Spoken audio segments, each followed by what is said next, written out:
Well, I can't show a video of it, but I just cut a mosquito out of the air with my stream of pee. I am so happy. Also, I made it to Idaho. That's mainly why I'm happy, but I did shoot down a mosquito. It was 890.1 miles from the Pacific Ocean across the Pacific Northwest Trail to here, the Washington-Idaho state line, and I finally made it. It felt like I was never going to get out of there. It took me 48 days. And today I've just been walking a gravel road all day, so there's really not much to share, but that I made it out of my first state, and it finally feels like I have some momentum under me, and I'm going to try and keep it going.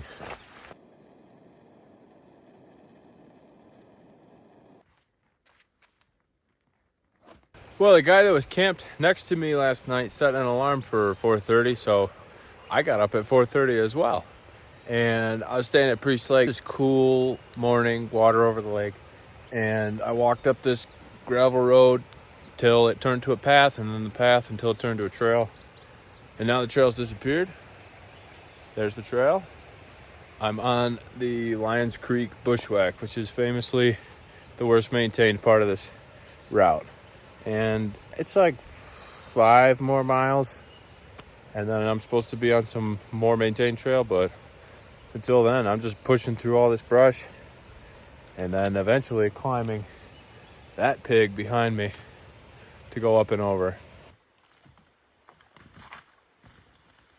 There's somebody blowing a whistle behind me, and I thought it was a whistle. I said, blow it 3 more times if you need me to help. And they blew the whistle, and I've been looking for them in the woods for like 20 minutes, calling out to keep blowing their whistle. And they were for like 5 minutes, and then they stopped. And I can't find, look. I could be standing on their head and I wouldn't know it. This brush is so thick. You want to blow your whistle 1 more time?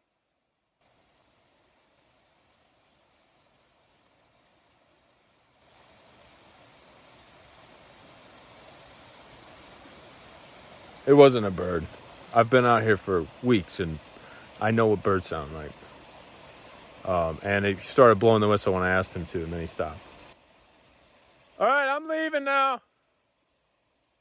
I waited and waited and nothing, so I went back to pushing through my patch of whatever these things are.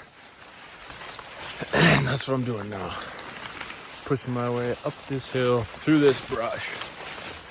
Well, there is no trail in this section, but at least it's starting to rain. And what's good about that is that when you have 2 negatives and you multiply them together, they do come out to a positive. So thankfully it's starting to rain.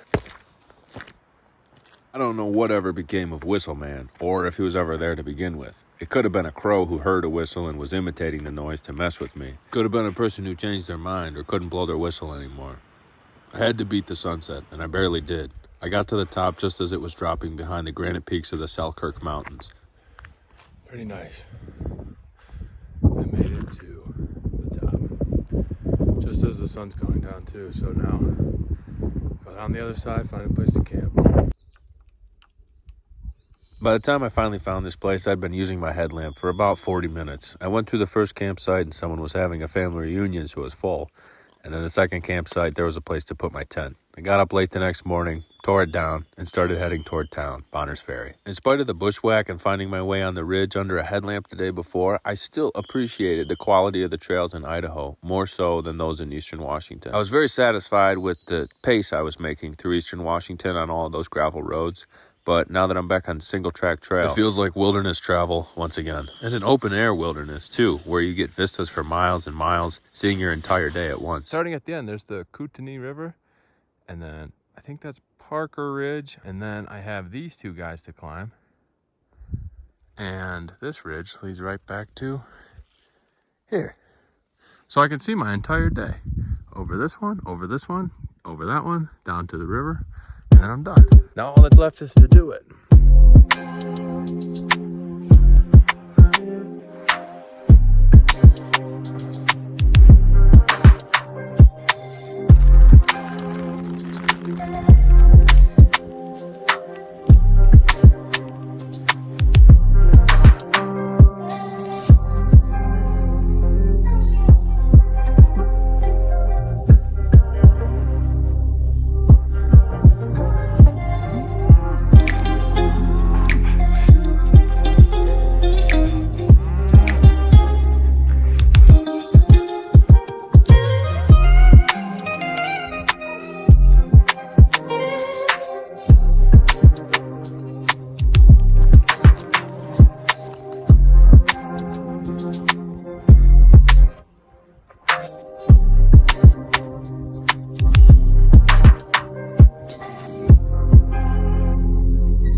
I guess I took it for granted that you just eat the whole animal at once, but out here in Idaho, they're eating dogs one leg at a time. Shut up! You got 3 legs!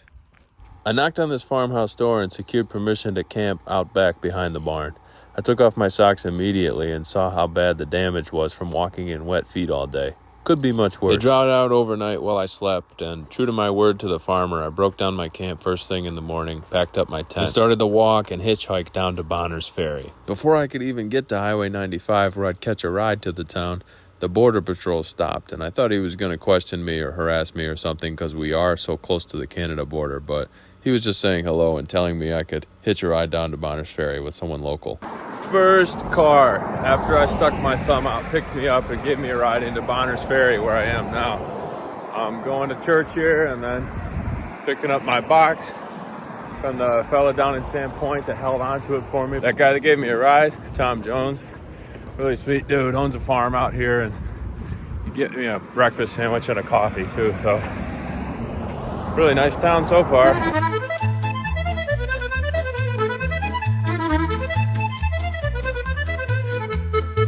Coming out of Bonner's Ferry now, where I went into town, went to church, got to breakfast, met up with this guy who just on the sidewalk, he goes by Peaches, he's hiking the trail, obviously the other way. He mentioned that there's no sign when you cross the Idaho-Montana border, so I'm gonna fix that. I bought a sign at a gas station that says Idaho, and then 4 screw eyes at a hardware store, and then Trail Angel down in Sandpoint drove up with my box of Resupply food. So I got all my food for the next section, and he drove me around to help me on this side quest to get this sign going. We got burritos and stuff at the Mexican shop, the Mexican restaurant, and now he just dropped me back on the trail. I'm back to hiking. I am not going to make mileage today, but it was a town day.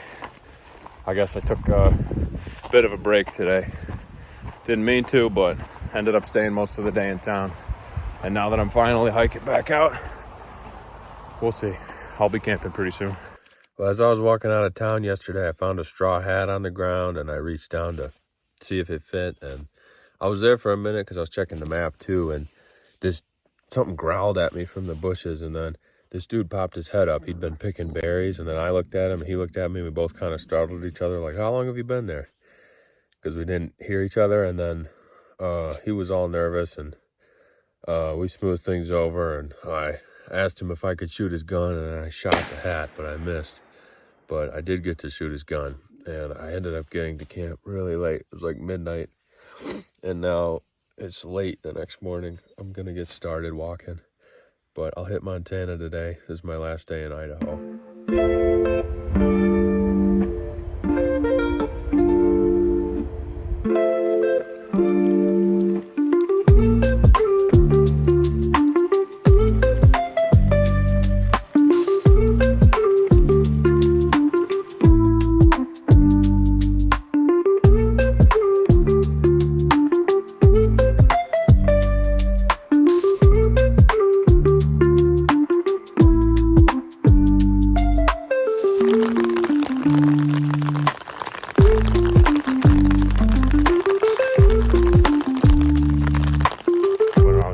Bonner's Ferry, I saw a lot of Mennonites too yesterday, and then all day today I've been thinking about what that kind of community would be like and what it'd be like to grow up around people with shared values, shared beliefs, and a shared culture, because it's nothing like the place that I grew up. And although my family was very close, they must have all felt the same way, because there's 7 of us children to my parents, and they all left, you know, all of them. And now my parents are leaving too. They're selling the house. They're leaving. So I think it would made the decision to be nomadic a lot easier, because there had no community to return to, no group of people with shared beliefs and shared values and nothing like that, you know. So in one sense, that's made it very easy for me to be nomadic.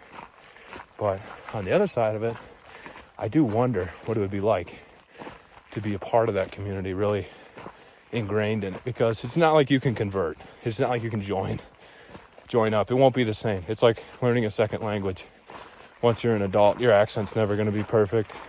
Even if you can articulate all the words, you're not really in, you know. You're not a native, you're not a fluent speaker. But it was something that I've been thinking about all day, is what that kind of community would be like, you know, to dedicate your life to God, go to school, grow up around relatives and friends that are more or less the same values as you, and then spend your life working and living around those people and never feeling out of place. There might have been a community around me the whole time when I was growing up and I just didn't see it. But it always just felt like I was too different, you know? And it seems like the outcome would be the same, whether I'm growing up in Michigan like I did or out here growing up around Mennonites. Whether your values and your community and all that stuff I just talked about are there or not, if you're too different to fit in, then you're just too different. One place I do fit in is on the road, or lately on the trail. There isn't much for people out here, though, so I amuse myself with all these little side quests.